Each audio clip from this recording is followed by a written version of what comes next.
Hey love bugs, welcome back to another Tarot Lover Reviews. Today we are taking a look at the TV series Tarot.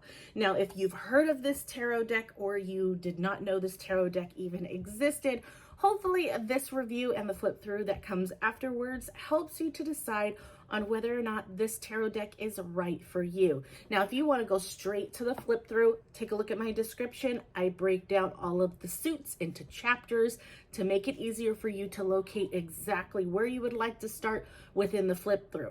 But right now we are going to talk about the packaging. We're going to talk about the guidebook, and we're going to talk about the cards, more importantly. Cardstock, card size, the backs of the cards, the texture, the imagery, the naming conventions, everything. So if you are interested in the details, stick around. Otherwise, feel free to move over to the flip through.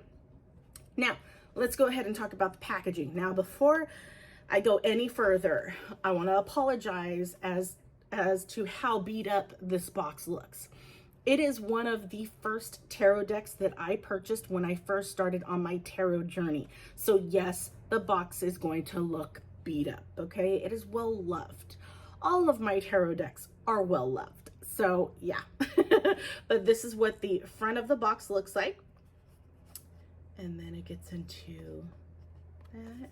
And then the publisher is Los Scarabeo. So you can definitely find this on their website, or you can find it on Amazon. This is where I purchased my tarot deck from. And then that's the top.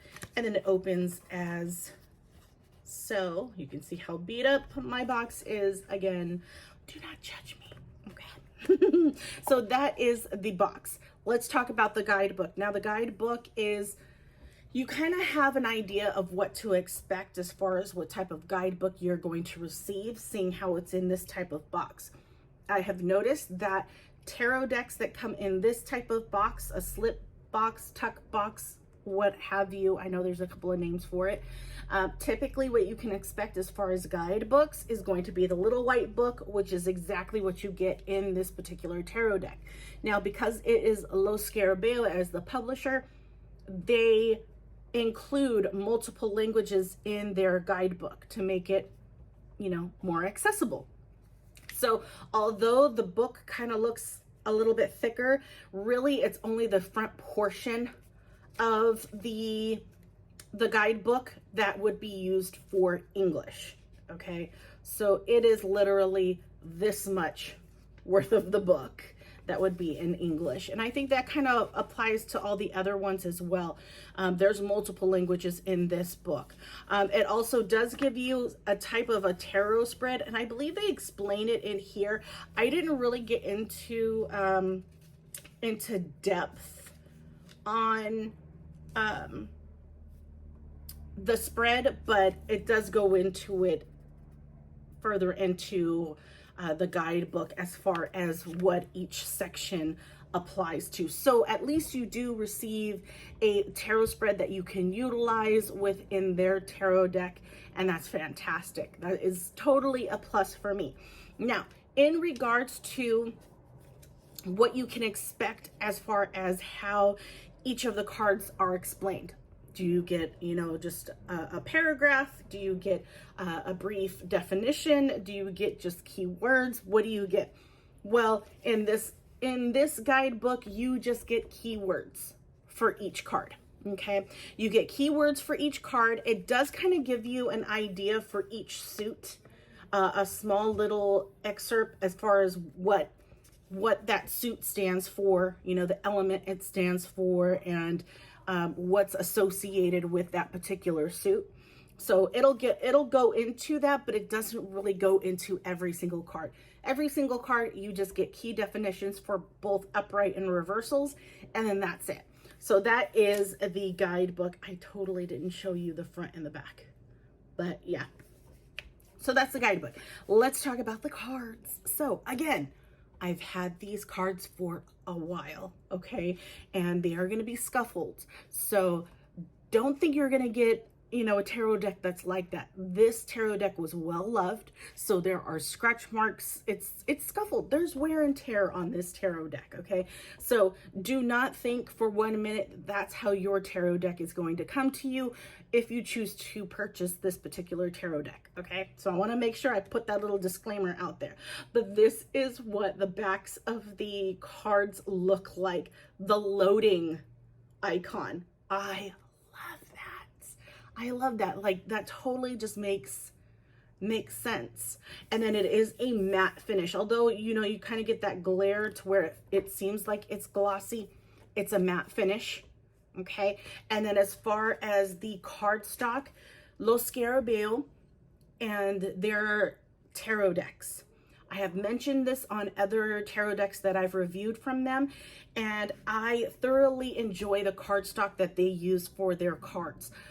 Not all of their tarot decks utilize the same cardstock, which is something that I appreciate. I like to have a variety. It is in a way good to know what to expect when you purchase a deck from a certain publisher, to know that you're going to get the same type of cardstock every time. But for me, I don't want that every single time. I want it to be different. I want the variety, but that's just me. That may not be you. You may just want uniformity, you know what I mean? Which is fine. That's totally fine. I just appreciate that there's a variety with this publisher and the tarot decks that they publish out. But the cardstock, like I said, it is fantastic. If you have seen my other reviews on the Egyptian Art Nouveau, that's a Los Scarabeo. That is the same type of cardstock. If you have the Golden Art Nouveau Tarot, that's the same type of cardstock, same publisher. So if you have any of these particular tarot decks, you'll know exactly what you are getting, because that's the type of cardstock that this particular deck is. The flexibility is fantastic, but there's still some thickness there to where it lasts. It'll last the test of time. It'll last the wear and tear. Of course, you're gonna get the scuffle marks on the cards, which is inevitable, but I like to know that my cards are going to stay as flat as possible. I know 100% I'm not going to be able to keep them like this forever, because as I'm utilizing it, as I'm shuffling it, especially because with this type of cardstock, I can do the poker style shuffle or the riffle shuffle, I think is what they call it. I can do that with this tarot deck with ease. I have control over my cards and they shuffle beautifully that way. So I know when I do that type of shuffle, and if you guys don't know what I'm talking about, I am talking about taking it like this and shuffling it like so.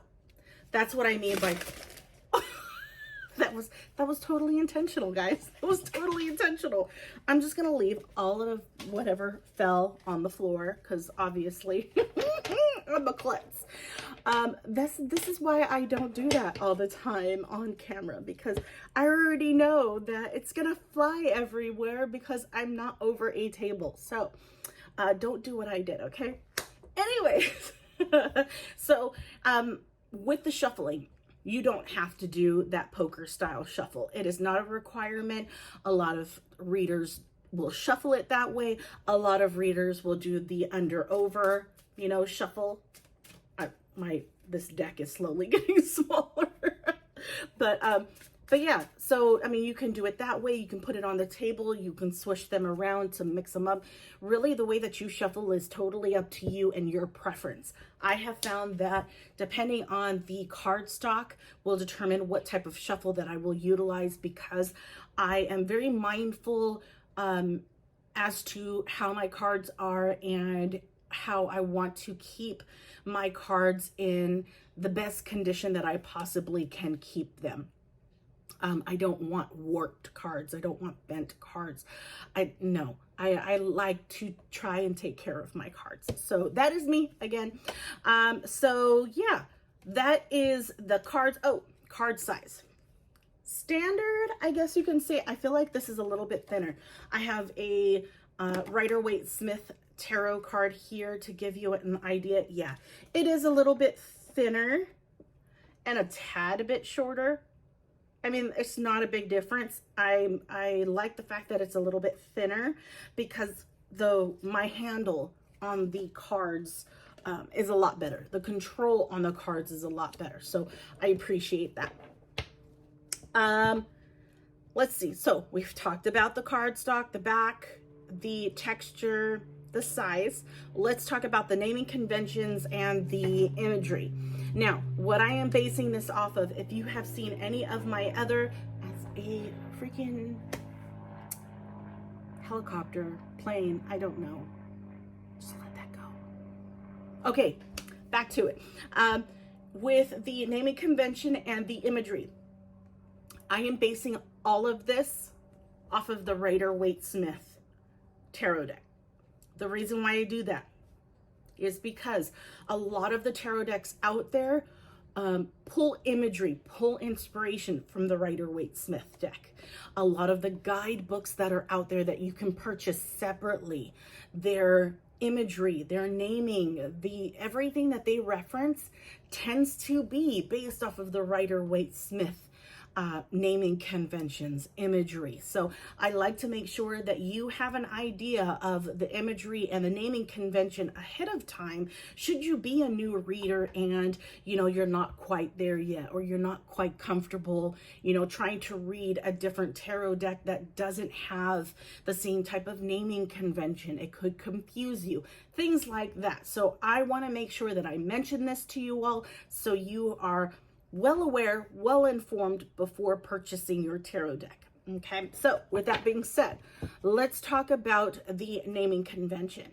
The naming convention is the same as far as the suits for the minor arcana: wands, cups, swords, and pentacles. Okay, on the major arcana, same naming convention. When it comes to the guidebook, on the cards themselves, they do not have any words on the cards. It is all numbers, Roman numerals, and suit icons. So let me give you an example without giving you, giving away some of the other ones. Okay, so you do this. Okay, so minor arcana, you'll have the number and then the suit down at the bottom. Okay, same thing for the court cards. The court cards, you will have the icon of what that court is and then their suit. So this is the king, this is a crown, and then it's the wands. This one right here is for cups, and this is the horse, which makes it a knight. So there are no words on these cards. You will get the icon of what that suit is, which is super helpful. But yeah, there are no words on this deck. For major arcana, it is Roman numerals. Again, no words on it. It is just the Roman numeral for that particular major arcana. Okay, and then you got 0 for the Fool. All right, so that is the naming convention.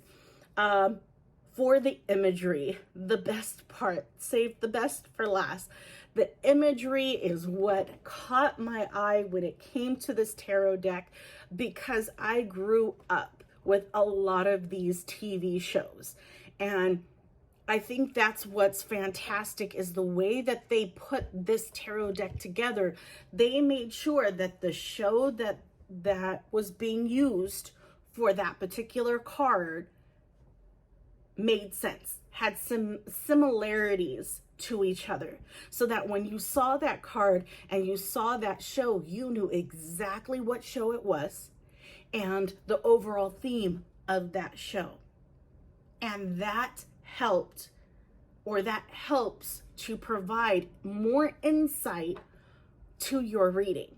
And you could even pull inspiration from one of the other episodes in that series to help with your reading.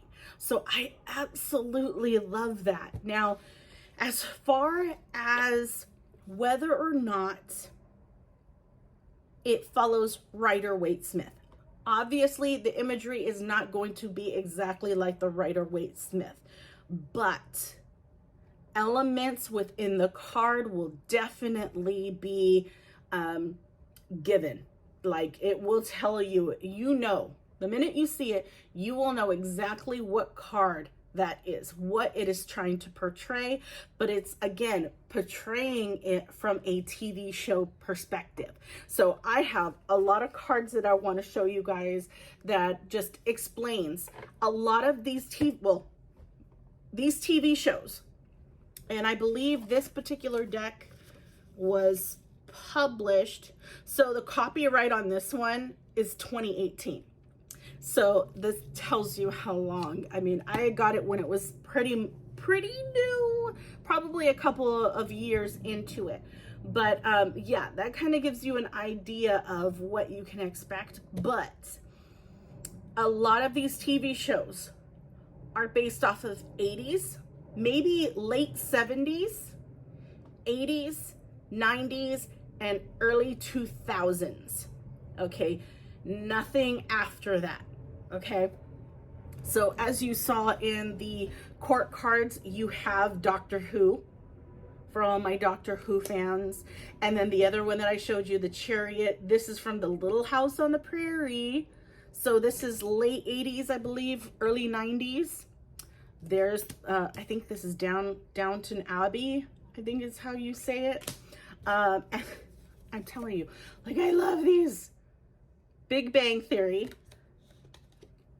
Weeds, MacGyver, Addams Family, Magnum PI. So you see where I'm going with it. It's those old shows we used to watch as kids, at least for me, right? Fringe, this was definitely an early 2000s show. CSI, Game of Thrones. So you can see how this is definitely towards the end of where this kind of tarot deck went. I think this is as new as it got, right? You have Benedict Cumberbatch as Sherlock Holmes. That series was fantastic. Murder, She Wrote. I was so happy when I saw that. Xena. Oh my gosh. Xena. Like, this makes sense. Knight of Swords. Heck yeah. Mork and Mindy. The Walking Dead. There we go. The Walking Dead. And then I had to throw Breaking Bad in there as well. So you see how much, and it's every single card. It's not a pip deck. So you're going to get a full story on each and every single card of a show that you probably watched when you were younger. I just love that. Absolutely love that. But yeah, that is this tarot deck. If you are a TV fan, if you loved watching different TV shows growing up, this tarot deck is probably most likely right up your alley. So if this has helped you in any way, feel free to give it a like. Take a look at my channel as well and see if there are any other reviews that I've done that you might be interested in watching. If you don't find a review that I've done on a tarot deck that you're interested in, leave a comment below. Let me know what that tarot deck is. Chances are I probably have it and I just haven't done a review for it. But if I don't have it, you just gave me another reason to make another purchase. Sorry, not sorry. So yeah, let me know if you guys have any questions. Pop a comment in there for any tarot decks that you are interested in myself doing a review on. But yeah, without further ado, here is the flip through and enjoy. Bye guys.